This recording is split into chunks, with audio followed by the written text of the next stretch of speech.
This morning, we are only 5 days away from Election Day, and if election season has you stressed out, you are not alone. In fact, a poll by the American Psychiatric Association found that 73% of Americans report feeling anxious and or depressed about the 2024 election. So here to help us out and talk about how to handle this type of anxiety is Dr. Carl Clark from WellPower. Dr. Clark, good morning. Good morning. Thank you for being with us. Of course, this is a big topic for a lot of people.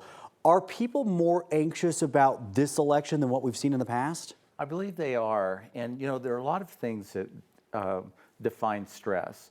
One is we have a physical reaction to it. The second is we would avoid it if we could. And the third is we don't feel like we have any control. And I think this election in particular, people feel like have no idea what's going to happen and it feels out of control. What's your advice to people who might be feeling this anxiety? Well, one thing is the dosage, right? We have a 24/7 news cycle, but don't watch the news 24/7. Like, you want to be informed, but pick out, a good source of information and dose yourself slightly, just like stay up, but don't stay on it 24/7. Maybe you get your headlines with your morning coffee. Yeah, and the other thing is to make sure that you're taking time to take care of yourself. Yeah. If you're thinking about the election all the time, you're not doing those things that actually nurture us. Physical activity, being with friends, those sorts of things.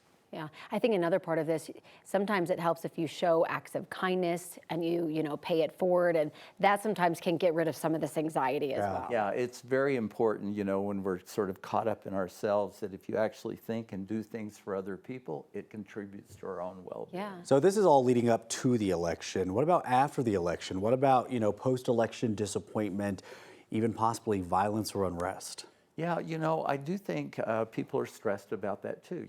There's concern about what's going to happen after the election and being prepared.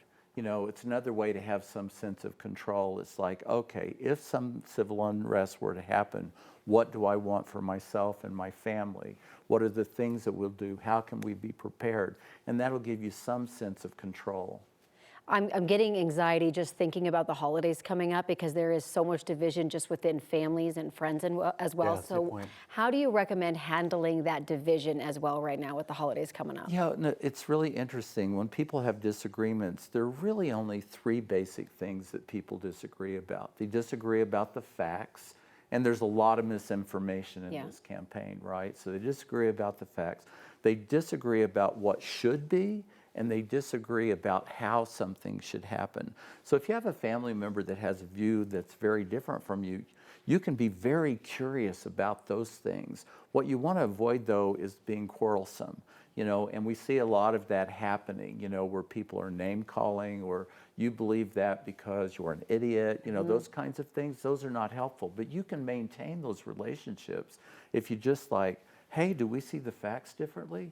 Do we see what should be differently? Do we see, how things should be done differently? And you can be deeply curious, and you don't have to agree, but you can understand one another. And let's say you're practicing that, but it's not being reciprocated. What should you do in that situation? Boundaries. Yeah, right? There we go. Good word. Yeah, you just want to say, you know what, this is getting too heated. Let's take a break. Let's not talk about Good this. advice. That's great advice. Dr. Clark, thank you very much. We appreciate you.